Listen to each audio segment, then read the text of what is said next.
Saya Dina Carol dengan intuisi yang menembus batas, melihat semua yang tersembunyi, tabu dan mungkin jarang dibicarakan. Karena tiada yang tak dapat dilihat dari langit, lantai 38.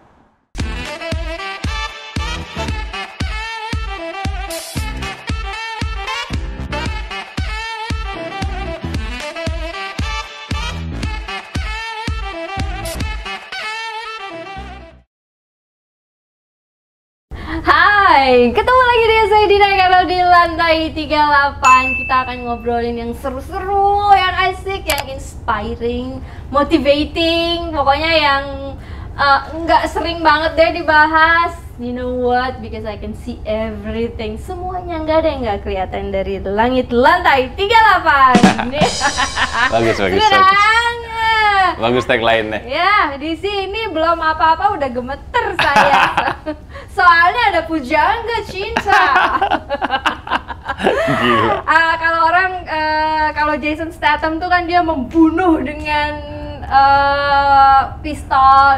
Kalau laki-laki ganteng di samping saya ini membunuh dengan kata-kata cin. Halo Ade Govinda. Siang Dina. Aku merindu, ku yakin kau tahu. Ini aku lihat kemana nih?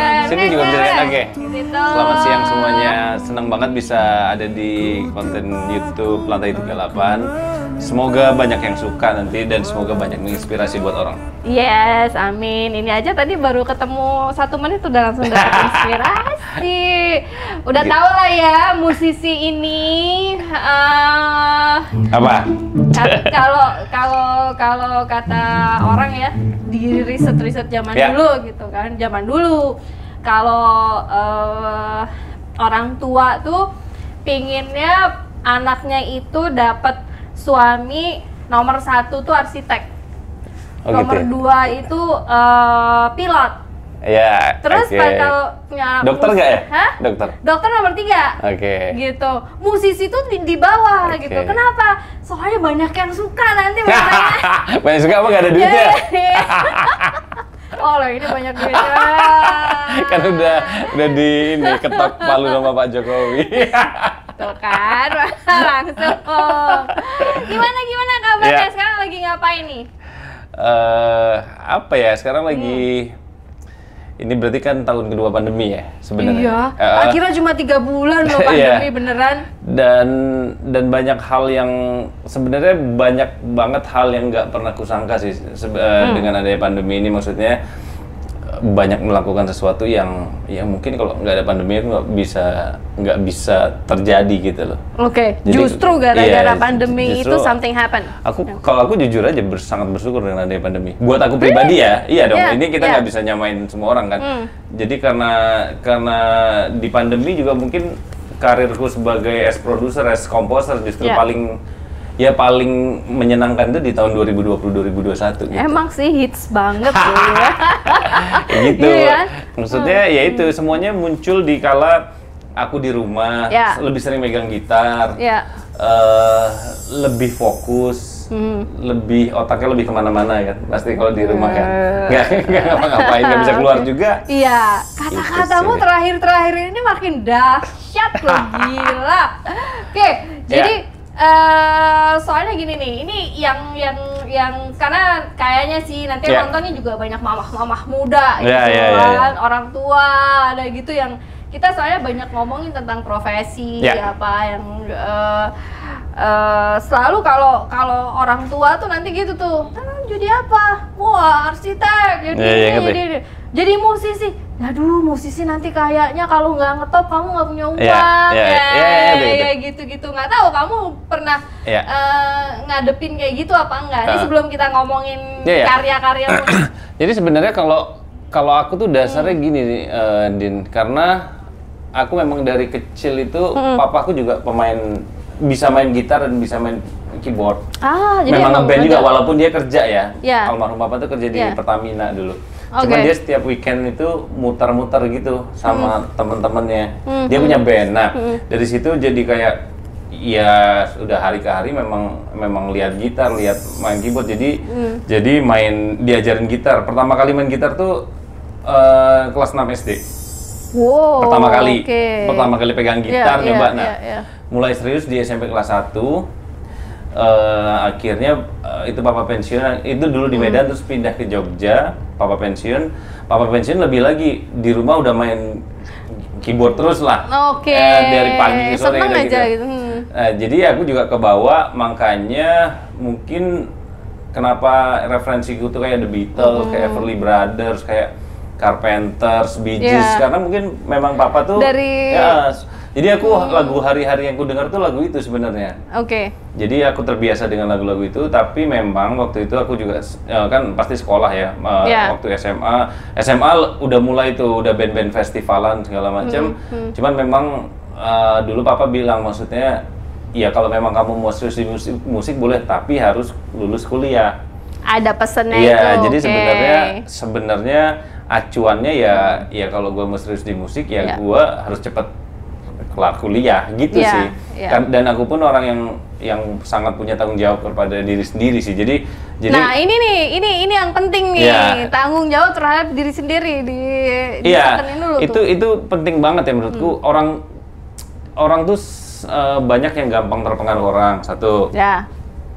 Kalau aku jujur hampir susah sih terpengaruh orang, kecuali memang aku suka ya, kayak sorry misalnya di lingkunganku ngerokok semua kan. Aku seumur hidup cuma ngerokok sekali dong. Dan aku tidak terpengaruh itu gitu loh, karena aku tidak suka. Karena nggak suka. Tapi aku masih berteman dengan mereka gitu loh, tidak masalah sama sekali gitu loh. Jadi aku tuh sangat bisa memilih yang mana yang aku mau tuh, yaitu yang dilakuin gitu loh. Jadi ketika mungkin teman-teman pas dulu ngeband ya kuliahnya. Soalnya rokok rambutnya nggak panjang, nggak cantik. Ya lanjut. jadi apa ya? Ketika orang-orang ngeband tapi nggak kuliahnya juga terlantar, aku nggak mau. Jadi aku justru malah serius banget kuliah sampai akhirnya lulus ya. Ya disitulah momen kayaknya aku memang di musik. Ngambil gitu apa sih dulu kuliah? Komunikasi. Apa ya? Lupa titel lu. SOS. Aduh. Kalau sekarang Soskom katanya ya. Aku juga tahu dah. Nggak pernah kepake soalnya. Berarti kamu sebetulnya mempunyai sebetulnya tantangannya lebih sedikit lah ya dibanding anak lain, karena papa emang suka itu gitu. Itu sih. Mungkin kan? ada dasar itu sih. Ada dasar itu gitu. Benar. Cuman kamu setuju nggak sih kalau dibilang aduh ntar deh musisi mendingan buat hobi aja, kamu ngambil kuliah ini jadi sebentar aja gitu.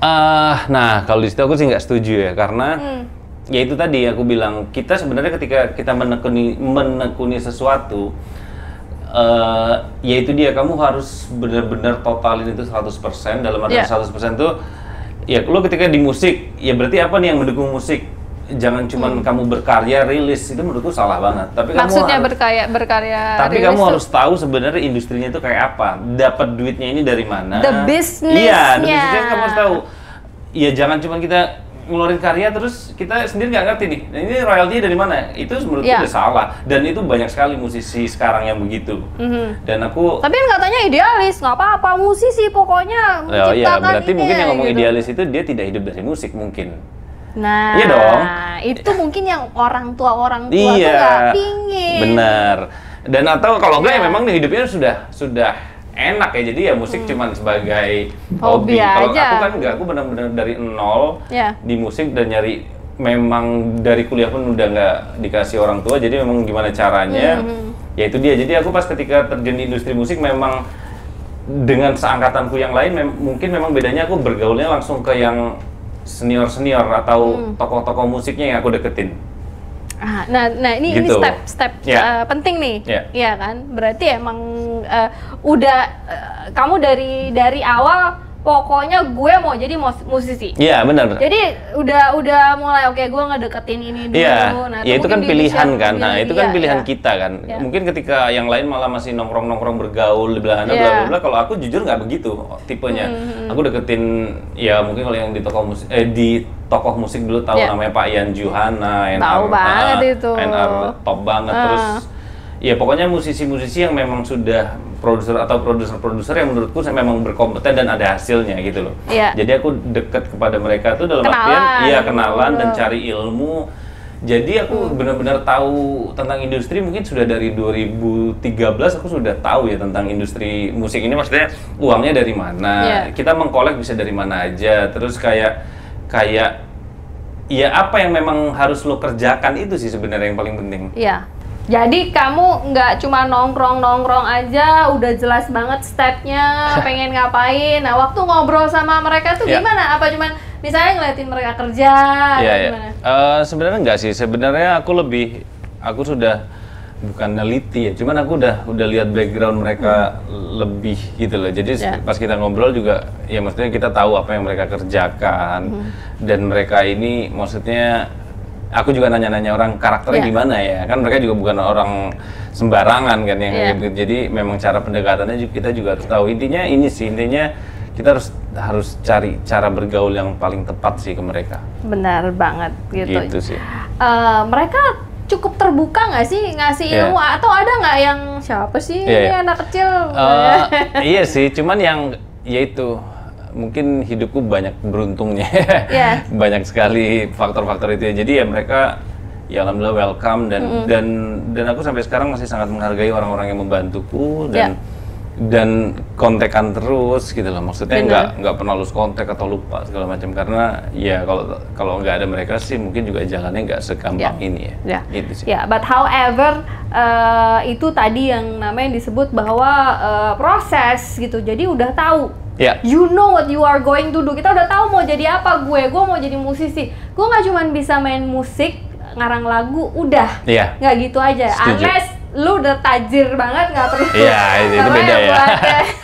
Gitu kan. Macam kalau kayak papa yang udah tajir main golf doang udah gitu. Tapi kan ini apalagi di zaman pandemi seperti ini ternyata apa yang sudah lo perbuat invest lah itu it's an investment dari zaman lalu akhirnya berbuah justru sekarang, dan nggak cuma itu aja juga menguntungkan orang lain gitu. Nah ini yang perlu banget diketahui oleh banyak orang bahwa menjadi musisi itu nggak sekedar bisa nyanyi, bisa main musik lain gitu ya kan. Nanti kita balik lagi ke situ kan. Kamu nih lagi booming banget. Kalau dulu kamu banyak bikin lagu-lagu untuk Judika, Astrid, gitu. Anji yang temanya banyak sih cinta gitu kan. Tapi uniknya itu gini loh, lagu-lagu kamu tuh apa ya, menohok. Gila loh, yang terakhir aja sampai baper banget gitu kan. Terus dikirim nih ke grup teman gitu, waktu kamu kirim yang cuplikan, gila ini gue banget gitu. How? Kenapa kamu bisa gitu? Apakah itu emak-emak banget ya? Tapi bener. Dan kata-katanya juga bener. Sebenarnya itu juga jadi begini, sebenarnya ya itu tadi ya, dari awalnya mungkin kita harus tahu ngapain. Jadi sebenarnya kalau kita ngobrol sebagai aku pencipta lagu atau produser itu sebenarnya juga karena ketika aku membuat Govinda aku sudah tahu banget kalau Govinda tuh musiknya tuh udah segmented gitu loh, maksudnya middle up lah, kita tuh band panggung, band jadi tapi aku sering bikin lagu mellow sendiri gitu. Nah itu tuh nggak cocok buat Govinda gitu, karena kalau itu buat Govinda akan ya jadi kayak Govinda tuh nggak ada warnanya gitu, jadi semua dibawain. Nah memang kita tidak mau begitu juga gitu loh. Nah dari situ awalnya jadi aku kayaknya lagu-lagu yang ballad atau yang slow ini aku kasih ke orang aja gitu loh. Dan anak-anak Govinda fine aja gitu loh, tidak ada masalah karena mereka tahu karakter Govinda itu bukan di situ. Nah jadi itu dulu tuh sebenarnya awalnya. Sementara kamu perlu pelampiasan kayaknya. Banget ya, maksudnya udah mengarah. Ya kalau ditanya begitu ya memang kehidupannya banyak, ada tol, ada jalan kerikil, pilih jalan kerikil. Udah mulai curcol saudara-saudara. Jadi pilih nggak lewat tol gitu. Iya, soalnya kalau lewat tol tuh kayak sayur kurang garam. Ya gitu sih. Kan kayaknya kalau cinta kalau nggak dihianati tuh nggak romantis gitu. Nggak sih? Ya ini udah mau mengarah dikit gitu. Tapi sebenarnya gini ya, mungkin Itu sebenarnya semua tuh daya ini aja sih, daya imajinasi. Yang dilebarkan. Kayak mungkin banyak orang nggak ngerti ya, kayak aku bikin lagu mendua Astrid, kau putuskan untuk mendua gitu ya. Bukan aku yang mendua, memang judulnya mendua. Ya. Kalau orang sekilas, lu mendua ya. Kalau orang belum dengerin lagunya, padahal itu diduain. Oke, itu dulu tuh nomor satu ceritanya. Nah, dan pada saat itu tuh aku deket sama cewek. Memang belum pacaran, tapi mungkin aku ngerasanya aku udah ya ini it's mine lah, padahal belum ya. Nah gitu, itu kan beda tuh ya. Nah terus dia jalan sama cowok lain, dan dia juga bilang aku lagi jalan kayak gini. Nah terus aku di situ langsung kau putuskan untuk padahal kan nggak diduain dong sebenarnya. Iya dong. Bener, secara orang belum pacaran nah gitu. Nah jadi sebenarnya banyak hal-hal begitu sih. Ya walaupun kalau yang lain sih ya udah pasti kehidupan pribadi lah. Aku merindu